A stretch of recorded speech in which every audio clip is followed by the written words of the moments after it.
নমস্কাৰ, বাতৰি অসমৰ মঞ্চলৈ আটাইকে স্বাগতম জনাইছোঁ। আজিৰ প্ৰসংগ নিৰ্বাচন কেন্দ্ৰিক অভিযোগ প্ৰতি অভিযোগ আৰু ইয়াৰ আইনী গ্ৰহণযোগ্যতা।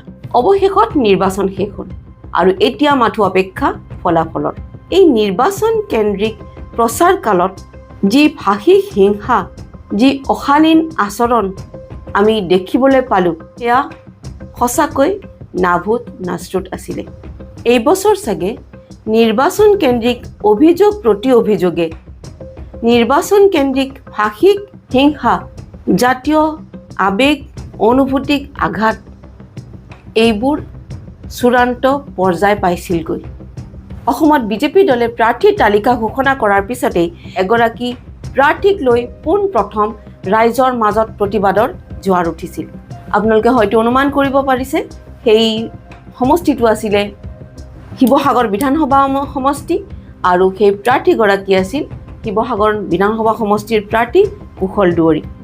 কুশল দুৱৰীক বিজেপিয়ে প্ৰাৰ্থিত্ব প্ৰদান কৰাৰ পিছতেই শ্বহীদ শিক্ষক কমলা শইকীয়াৰ জীয়ৰী, অসমৰ বিশিষ্ট সাংস্কৃতিক কৰ্মী ডক্টৰ আকাশী তৰাই সংবাদ মাধ্যমৰ আগত তেখেতৰ পিতৃৰ হত্যাকাৰী ৰূপে কুশল দুৱৰীক চিহ্নিত কৰি তেখেতৰ বিৰোধ প্ৰকাশ কৰিছিলে যে এগৰাকী হত্যাকাৰী প্ৰাৰ্থীক বিজেপিয়ে শিৱসাগৰত প্ৰাৰ্থিত্ব প্ৰদান কৰাটো একেবাৰেই সমীচীন হোৱা নাই। আৰু ডক্টৰ আকাশী তৰাৰ পিছে পিছে শিৱসাগৰৰ এক বিশাল সংখ্যক মানুহে, শিৱসাগৰবাসীয়ে কুশল দুৱৰীয়ে জয়ন্ত হাজৰিকাৰ নাম লৈ আলফাত থকাৰে পৰা চালফা হোৱাৰ পিছলৈকে সাধাৰণ ৰাইজৰ ওপৰত, নিৰীহ ৰাইজৰ ওপৰত, নিৰীহ মানুহৰ ওপৰত যি অকল্পনীয়, যি অমানসিক অত্যাচাৰ নিৰ্যাতন চলাইছিল, তাৰ জিয়া বিৱৰণ আমি পঢ়িবলৈ পাইছিলোঁ ফেচবুকৰ পাতত। এইসকল লোকে তেওঁলোকৰ জিয়া যন্ত্ৰণাৰ কাহিনী প্ৰকাশ কৰিছিল ফেচবুকৰ পাতত। কুশল দুৱৰীৰ নিৰ্যাতনৰ লিখিত দস্তাবেজ প্ৰকাশ পাইছিল সামাজিক মাধ্যমৰ পাতে পাতে। তাৰপিছতে কুশল দুৱৰীয়ে অখিল গগৈৰ বিৰুদ্ধে দিয়া অভিযোগ যে তেখেত এগৰাকী ধৰ্ষণকাৰী, নাবালিকা ধৰ্ষণকাৰী, যাৰ প্ৰমাণ কুশল দুৱৰীৰ হাতত আছে। আৰু তাৰপিছতেই অসমৰ মুখ্যমন্ত্ৰী ডক্টৰ হিমন্ত বিশ্ব শৰ্মাই অখিল গগৈৰ বিৰুদ্ধে প্ৰণৱ বড়োৰ হত্যাকাৰী হিচাপে দিয়া অভিযোগ, অখিল গগৈয়ে অসমৰ মুখ্যমন্ত্ৰীক জ্যেষ্ঠ কংগ্ৰেছী নেতা মানৱেন্দ্ৰ শৰ্মাৰ হত্যাকাৰী ৰূপে দিয়া অভিযোগ, এইবোৰ অভিযোগে, এইবোৰ প্ৰতি অভিযোগে বাতৰিৰ শিৰোনাম দখল কৰি থাকিল। কুশল দুৱৰীৰ পিছত আহিলে মধ্য গুৱাহাটীৰ প্ৰাৰ্থী বিজয় গুপ্তা। মধ্য গুৱাহাটীত যেতিয়া বিজেপিয়ে এগৰাকী অনা অসমীয়া প্ৰাৰ্থীক প্ৰাৰ্থিত্ব প্ৰদান কৰিলে, তাৰ পিছতে সমগ্ৰ অসমতে সাধাৰণ অসমীয়া ৰাইজৰ মাজত প্ৰতিবাদৰ জোৱাৰ দেখিবলৈ পোৱা গ'ল। আৰু তাৰপিছতেই যেতিয়া অজাপই এগৰাকী অসমীয়া ছোৱালী, নতুন প্ৰজন্মৰ প্ৰতিনিধি কুংকি চৌধুৰীক প্ৰাৰ্থিত্ব প্ৰদান কৰিলে আৰু কুংকি চৌধুৰীয়ে তেওঁৰ প্ৰচাৰ কাৰ্য আৰম্ভ কৰিলে, সেই সময়ত কিন্তু অসমত নিৰ্বাচনী ভাষিক হিংসা, প্ৰচাৰ কালত চলা ভাষিক হিংসা, ব্যক্তিগত আক্ৰমণে চূড়ান্ত পৰ্যায় পালেগৈ। নিৰ্বাচনৰ প্ৰাককালত এটা সময়ত অসমৰ আকাশে বতাহে এটাই শব্দ থাকি গ'ল, সেয়া হ'ল গোমাংস। অসমৰ মুখ্যমন্ত্ৰী ডাঙৰীয়াই অজাপ প্ৰাৰ্থী কুংকি চৌধুৰীৰ পিতৃ মাতৃৰ খাদ্য অভ্যাস, মাতৃৰ ধৰ্মীয় বিশ্বাস, এইবোৰকো টনা আজোৰা কৰি বাতৰিৰ শিৰোনাম দখল কৰি থাকিল। এটা সময়ত গোমাংসৰ বাহিৰে অসমত আন কোনো বিষয় নাথাকিল। আমি দেখিলোঁ যে নিৰ্বাচনৰ প্ৰাক মুহূৰ্তত, নিৰ্বাচন প্ৰচাৰ সভাসমূহত গোমাংস, মানুহৰ খাদ্য অভ্যাস, এইবোৰৰ বাহিৰে কোনো এজেণ্ডা, কোনো বিষয়বস্তু, কোনো বাস্তৱ সমস্যাই প্ৰকাশ নাপালে। কোনো বাস্তৱ সমস্যাৰ ওপৰত কোনো এগৰাকী প্ৰাৰ্থীয়ে, কোনো এগৰাকী নেতাই আলোকপাত কৰা দেখা নগ'ল। যি সময়ত আমি মাত্ৰ দেখিব পালোঁ ভাষিক হিংসা, মানুহৰ, সাধাৰণ ৰাইজৰ আৱেগ অনুভূতিক ইচ্ছাকৃতভাৱে কৰা আঘাত, যিটো নিৰ্বাচনী আচৰণবিধি মতে একেবাৰেই গ্ৰহণযোগ্য নহয়। কিন্তু অসমত সেয়াই চলিল। অসমত নিৰ্বাচন শেষ হোৱাৰ পিছে পিছে প্ৰচাৰ কাৰ্য যেতিয়া আমি পশ্চিমবংগত, চুবুৰীয়া ৰাজ্যত পশ্চিমবংগত দেখিবলৈ পালোঁ, তাতো সেই মাছ মাংসই বাতৰিৰ শিৰোনাম দখল কৰি থাকিল। পশ্চিমবংগৰ জ্বলন্ত সমস্যা, যি নিবনুৱা সমস্যা, যি অবৈধ প্ৰব্ৰজনকাৰীৰ সমস্যা, এইবোৰ কিন্তু কোনো মতেই প্ৰকাশত নাহিল। এইবোৰ সমস্যাই শিৰোনাম দখল কৰাত ব্যৰ্থ হৈ গ'ল। শিৰোনামত মাত্ৰ থাকিল মাছ আৰু মাংস। অসমৰ মুখ্যমন্ত্ৰী ডাঙৰীয়াই যেতিয়া পশ্চিমবংগত এগৰাকী ষ্টাৰ কেম্পেইনাৰ হিচাপে প্ৰচাৰ চলাব গ'ল, তেখেতেও মাছ মাংস লৈয়েই থাকিল। আনকি সামাজিক মাধ্যমত দেখিবলৈ পালোঁ যে তেখেতে মাছ মাংস যে অসমতো খোৱা হয়, বিজেপি চৰকাৰ থকা স্বত্তেও পশ্চিমবংগতো বিজেপিয়ে চৰকাৰ গঠন কৰিলে কোনোমতে মাছ মাংস খোৱা বন্ধ নহয়, এনেকুৱা কথা জোৰ দিবলৈ গৈ তেখেতে আনকি এনেকৈও ক'লে যে কামাখ্যাত সদায় 100টাতকৈ অধিক গাই বলি হয়। এইবোৰ আছিলে বাতৰিৰ শিৰোনাম। নিৰ্বাচনী প্ৰচাৰ কালত শিৰোনাম দখল কৰি থকা বিষয়, যে য'ত আমি দেখিবলৈ পালোঁ কি অসমত কি পশ্চিমবংগত কোনো সমস্যাই নাই। না আছে সাধাৰণ মানুহৰ বাবে মূল্য বৃদ্ধিৰ সমস্যা, না নিবনুৱা সমস্যা, না অবৈধ বিদেশী সমস্যা, একো সমস্যা নাই। অসমত যদি সমস্যা আছিল সেই সময়ত গোমাংসৰ সমস্যা, পশ্চিমবংগত যদি সমস্যা আছিলে সেই সময়ত মাছ মাংসৰ সমস্যা। এই যে নিৰ্বাচন কেন্দ্ৰিক ভাষিক হিংসা, এই যে নিৰ্বাচন কেন্দ্ৰিক অশালীন আচৰণ, অভব্য শব্দৰ ব্যৱহাৰ, অসামাজিক শব্দৰ ব্যৱহাৰ, এইবোৰে সাধাৰণ ৰাইজৰ মনত বৰ বেয়া প্ৰভাৱ পেলোৱা দেখা গ'ল, যিটো একেবাৰেই গ্ৰহণযোগ্য নাছিলে। একোগৰাকী নেতাই, একোগৰাকী প্ৰাৰ্থীয়ে যি ধৰণৰ শব্দৰ ব্যৱহাৰ কৰিলে সেয়া মুঠেও গ্ৰহণযোগ্য নাছিলে। নিৰ্বাচনী আচৰণ বিধি অনুসৰিও কোনো দলে, কোনো প্ৰাৰ্থীয়ে, কোনো মানুহৰ, কোনো ধৰ্মৰ মাজত বিভেদ আনিব পাৰে এনেধৰণৰ বক্তব্য প্ৰচাৰ কালত ৰাখিব নোৱাৰে। কোনো মানুহৰে ধৰ্মীয় আৱেগ অনুভূতিক আঘাত কৰিব পাৰে এনেধৰণৰ কথা কিন্তু প্ৰচাৰ কালত কোনেও ব্যৱহাৰ কৰিব নোৱাৰে, কোনেও ক'ব নোৱাৰে। কিন্তু অসমত আমি কি দেখিলোঁ? অসমত আমি সেয়াই দেখিলোঁ যে খোদ মুখ্যমন্ত্ৰীয়ে যেতিয়া কোনেও গোমাংস খাব নোৱাৰে বা অমুকে গোমাংস খায় বা এনেকে তেনেকে খায় এই ধৰণৰ কথা বতৰা ক'লে, তেতিয়া কিন্তু অসমৰ একাংশ ৰাইজ বিতুষ্ট হ'ল। বিশেষ ধৰ্মীয় গোষ্ঠীৰ খাদ্য অভ্যাস লৈ যেতিয়া আলোচনা কৰা হ'ল নিৰ্বাচনী প্ৰচাৰ সভাসমূহত, তেতিয়া কিন্তু নিৰ্বাচনী আচৰণ বিধি উলংঘা হ'ল। নিৰ্বাচনী আচৰণ বিধি মতে আমি জানো যে শাসনাধিষ্ঠ দলে কোনো আঁচনি ঘোষণা কৰিব নোৱাৰে। অসমত সেয়াও দেখিব পোৱা গ'ল। শাসনাধিষ্ঠ দলে ঠিক নিৰ্বাচনী আচৰণ বিধি বলবৎ হোৱাৰ আগে আগে মহিলাসকলৰ একাউণ্টে এটি বিশেষ পৰিমাণৰ ধন জমা কৰালে। আকৌ পুনৰবাৰ চৰকাৰ গঠন কৰিলে সেই ধনৰ পৰিমাণ বাঢ়িব তাৰো আশ্বাস দিলে।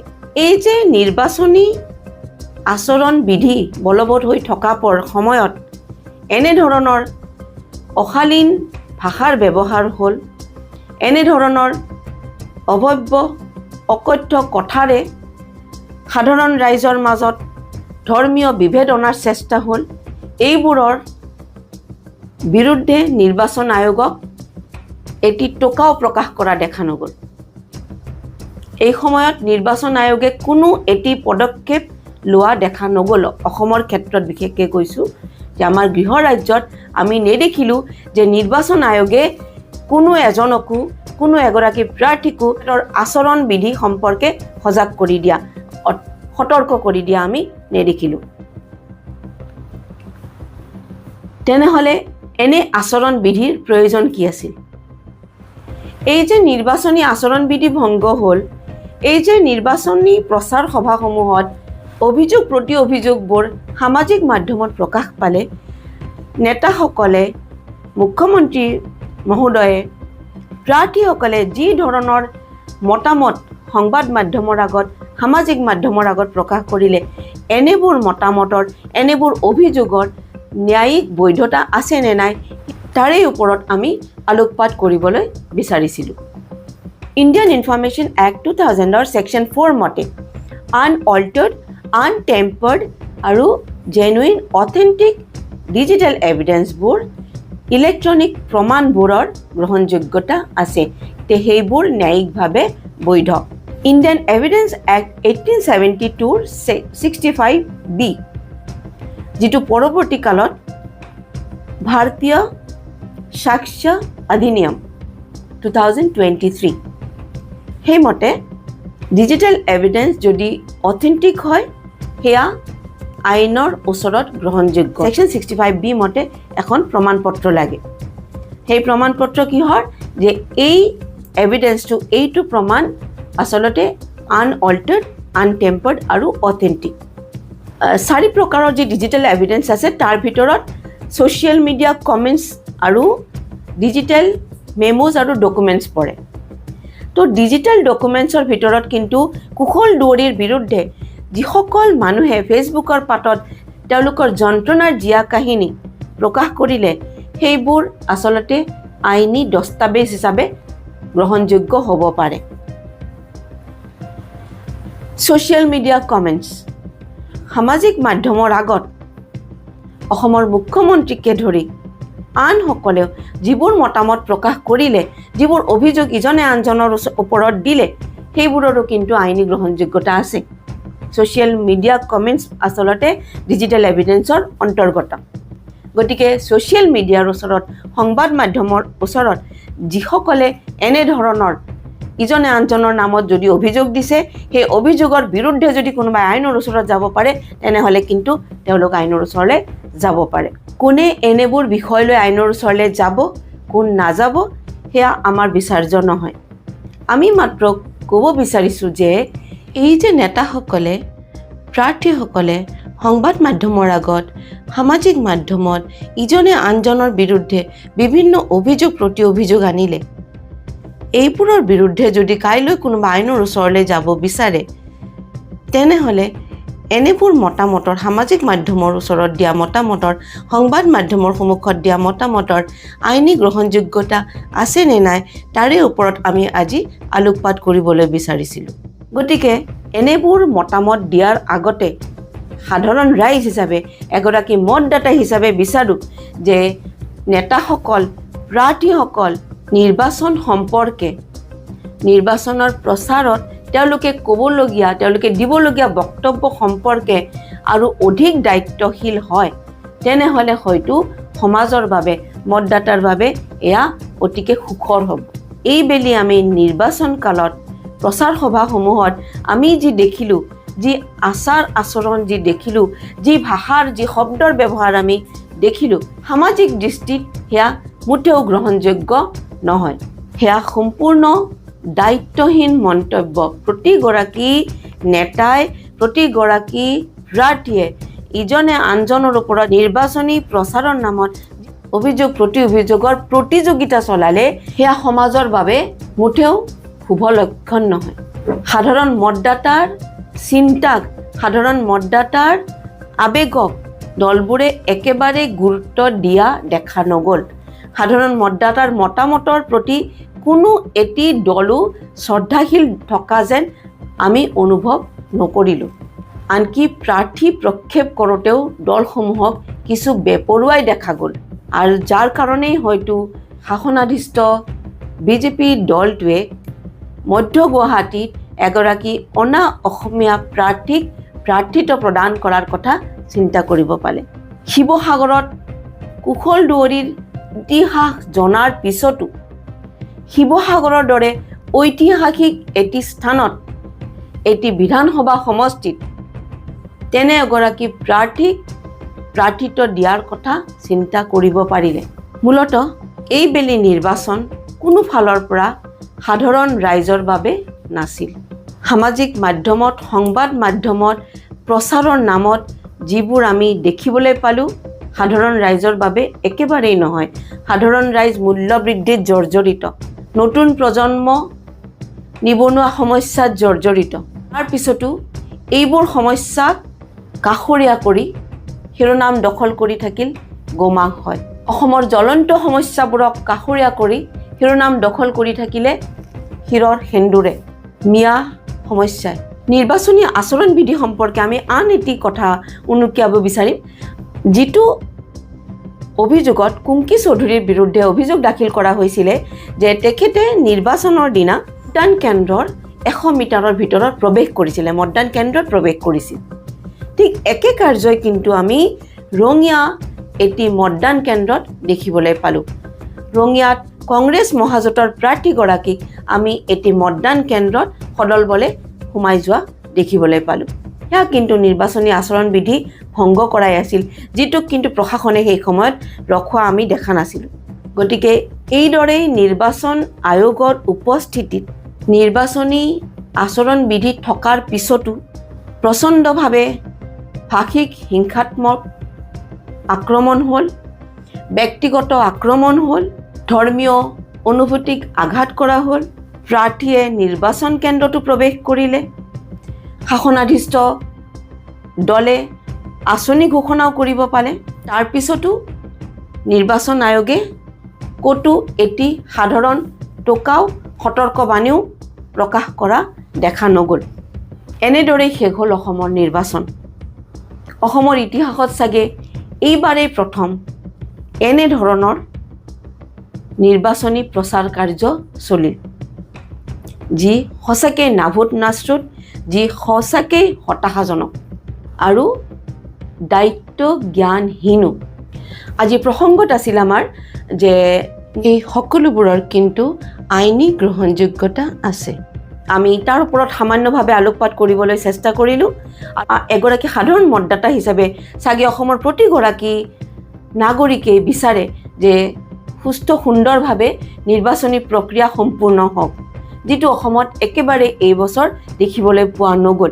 প্ৰতিগৰাকী অসমীয়া নাগৰিকে, প্ৰতিগৰাকী অসমবাসীয়ে নিৰ্বাচন বুলি ক'লে যি আগ্ৰহ অনুভৱ কৰে, চৰকাৰ গঠনত যি ভাগ লোৱাৰ তৎপৰতা থাকে, এইবাৰ যেন সেই তৎপৰতা সৰ্বসাধাৰণৰ মাজত একাংশৰ বাহিৰে সৰ্বসাধাৰণৰ মাজত সেই তৎপৰতা দেখা নগ'ল। এইবাৰৰ নিৰ্বাচনী প্ৰচাৰ সভাসমূহে নতুন প্ৰজন্মৰ যি মতদাতা, তেওঁলোকৰ মাজত কিন্তু কোনো আশাৰ পোহৰ দেখুৱাব পাৰিলে বুলি আমাৰ মনে নকয়।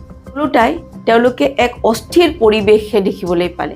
মুঠতে অসমৰ এইবেলি নিৰ্বাচন আছিলে প্ৰথমত আঁচনি, চাউল, দালি আৰু তেল, আৰু পৰৱৰ্তী পৰ্যায়ত একেবাৰে চৰম পৰ্যায়ত সেয়া হ'লগৈ গোমাংস। সেয়া হৈ গ'ল ধৰ্মীয় আৱেগ অনুভূতিৰ ৰাজনীতি, ধৰ্মীয় আৱেগক আঘাত কৰাৰ প্ৰতিযোগিতা। আৰু এনেধৰণৰ প্ৰচাৰৰ প্ৰতিযোগিতাত অসমৰ বাস্তৱ জ্বলন্ত সমস্যাবোৰ ক'ৰবাত হেৰাই থাকিল।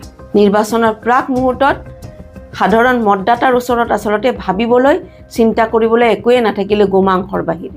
এনেকৈয়ে শেষ হ'ল অসমৰ এইবেলিৰ নিৰ্বাচন। এতিয়া মাথো অপেক্ষা ফলাফলৰ। বাতৰি অসমৰ মঞ্চৰ পৰা আটাইকে ধন্যবাদ জনালোঁ। চাই থাকিব বাতৰি অসম, চাই থাকিব মত অভিমত। ধন্যবাদ।